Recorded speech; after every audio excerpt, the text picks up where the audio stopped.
Welcome back to UX203.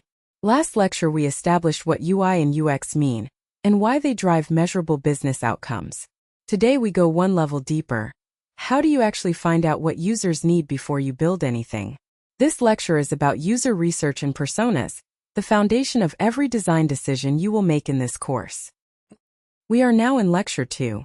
We covered the fundamentals in L01. Today we focus on discovering users. In coming lectures we will move into structuring information, prototyping, and the visual craft of the interface. Everything from this point forward depends on what we cover today.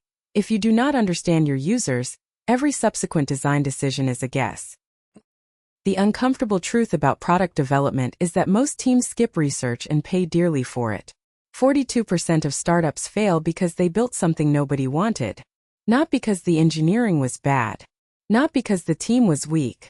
Because they skipped the step of asking, does this actually solve a problem someone has?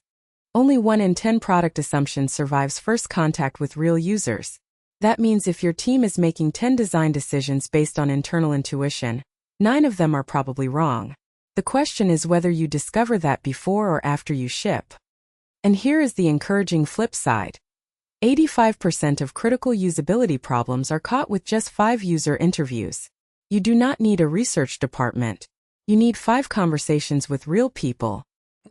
Different research methods answer different questions. Each has its place. User interviews provide deep qualitative insight.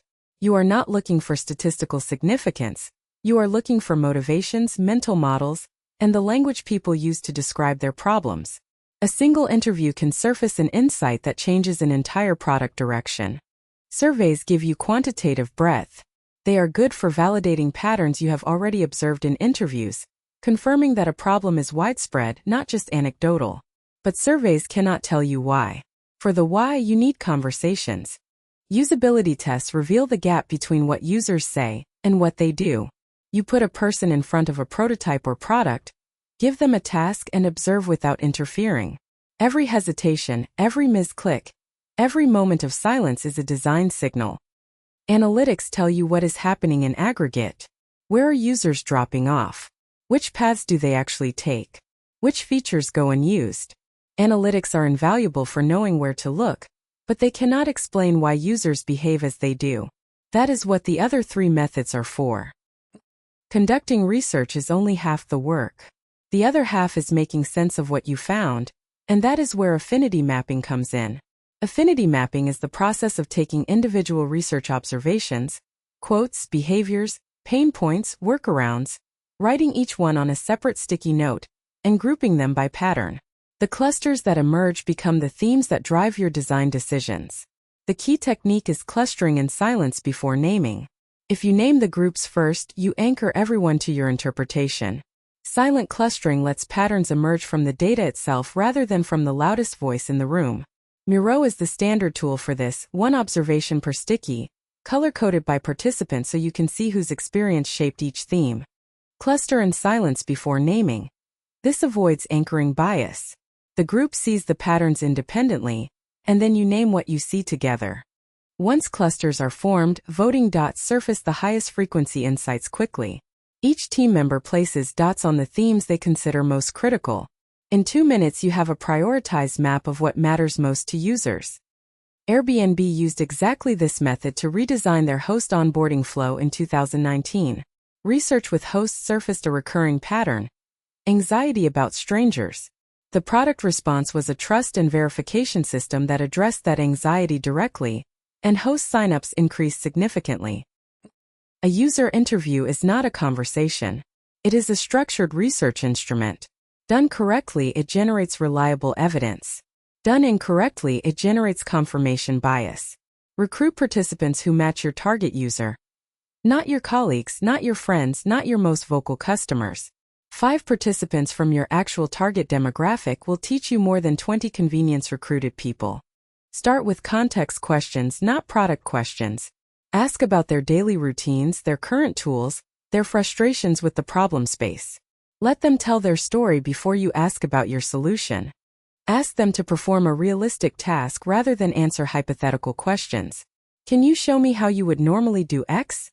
Reveals behavior. Would you use a feature that does X? Reveals only intent, and intent is a poor predictor of behavior. When they hesitate, pause, or go in an unexpected direction, ask why. What were you thinking there? And what did you expect to happen? Are your two most powerful probes. Resist the urge to explain or defend the design. Record and transcribe with consent. Notes taken during the interview miss too much. Review the recording with fresh eyes and look for patterns across participants. A persona is not a stock photo with a made-up name. It is a synthesized profile distilled from real research, a decision-making tool that represents a pattern of behaviors and goals observed across multiple real users. A useful persona has three components: a name and context that make them feel real to the team, a set of goals that describe what they are trying to achieve, and a set of frustrations that describe where current products or processes are failing them. Everything else, age, job title, photo, is secondary. The test of a good persona. When your team disagrees about a feature decision, does the persona resolve the disagreement? Yes, it is a good persona. If everyone can interpret the persona to support their pre-existing position, it needs more specificity.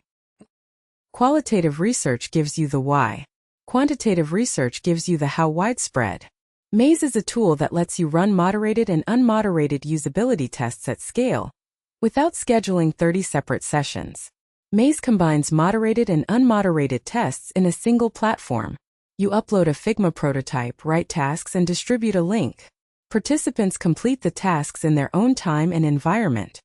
Every task is timed automatically.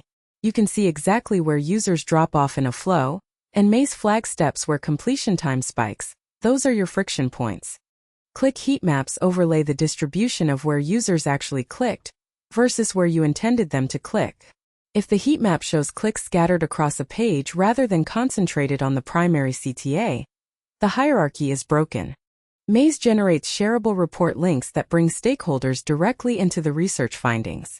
You are not interpreting the data for them, you are showing them what users did. That shift in framing changes how decisions get made. Demographics tell you who your users are.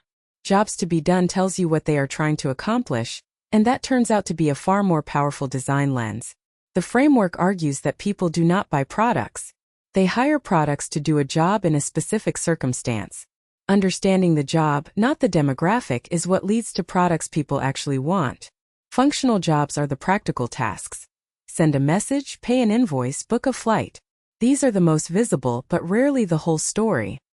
Emotional jobs describe how users want to feel while doing the task. Confident, calm, in control, informed. An interface that completes the functional job, but makes users feel anxious is still a failure. Social jobs describe how users want to be perceived by others when using the product. A professional project management tool needs to signal competence to the people who see the screen over a user's shoulder. And there are also negative jobs, things users are actively trying to stop, avoid, or prevent. A backup tool is hired to eliminate the job of worrying about data loss. Designed for the job being avoided. Here is a concrete example. Two people both buy a milkshake at a fast food restaurant on their morning commute. Same product, same demographic on paper. But their jobs are completely different. One is hiring the milkshake to keep one hand occupied during a boring drive. The job is stimulation and time filling. The other is hiring it as a quick breakfast that will not make a mess. The job is convenience and cleanliness. Same product, same purchase behavior, entirely different jobs. If you design for the demographic, people aged 25 to 40 who buy fast food, you miss both jobs. If you design for the job, make the commute less tedious, you might arrive at a very different product. Slack is a useful case study in JTBD-driven design. The product's core functional job is messaging, but Slack's success came from understanding the emotional job, making remote teams feel less isolated and more connected. That insight drove decisions like emoji reactions, channel threading, and the warm, informal tone of the product copy. The product was designed for the job feel like I'm part of a team, not just send messages. That distinction is what separates Slack from every generic enterprise chat tool that came before it. Synthesis happens at the desk. Affinity maps, persona templates, journey maps, taking raw data and finding patterns. This is where you turn observations into actionable insights. But observation happens in context. The most valuable insights often come from watching users in their actual environment, at their desk, on their commute, in a noisy open-plan office. Context reveals constraints that a lab setting will never surface. Both are essential. Neither alone is sufficient. Before moving from research into design, validate your foundation. Have at least 5 user interviews been completed before any design work begins? 5 is the minimum threshold at which patterns start to emerge reliably. Has one primary persona been built from observed patterns, not from assumptions or team preferences? The persona should be specific enough to make decisions, not so broad that everyone projects their own assumptions onto it. Have the key functional, emotional, and social jobs been identified and written down? Identified means observed in research, not inferred from demographics. Have the research themes been clustered and labeled collaboratively with the full team? Shared synthesis means shared understanding. If only the researcher knows what users said, the insights die in a document nobody reads. Have the outstanding assumptions, things you believe but have not yet validated, been explicitly flagged for future testing? Listing your assumptions is the most honest thing a product team can do. Talk to users before building. 5 interviews reveal 85% of critical usability problems. The ROI on this investment is extraordinary. It is the cheapest design work you will ever do. Personas capture goals and frustrations, not just demographics. A persona is only useful if it resolves disagreements. If it does not, it is not specific enough. Jobs to be done shifts the design question from, who are our users? To what are our users trying to accomplish? That shift leads to entirely different, and far more useful product decisions. 3 questions to close with. Think of a product you use every single day. What is the emotional job it does for you, not the functional one? How would the product be different if it had been designed explicitly for that emotional job? What is the biggest risk of skipping user research and relying entirely on team assumptions? Have you seen that risk materialize in a product you have worked on?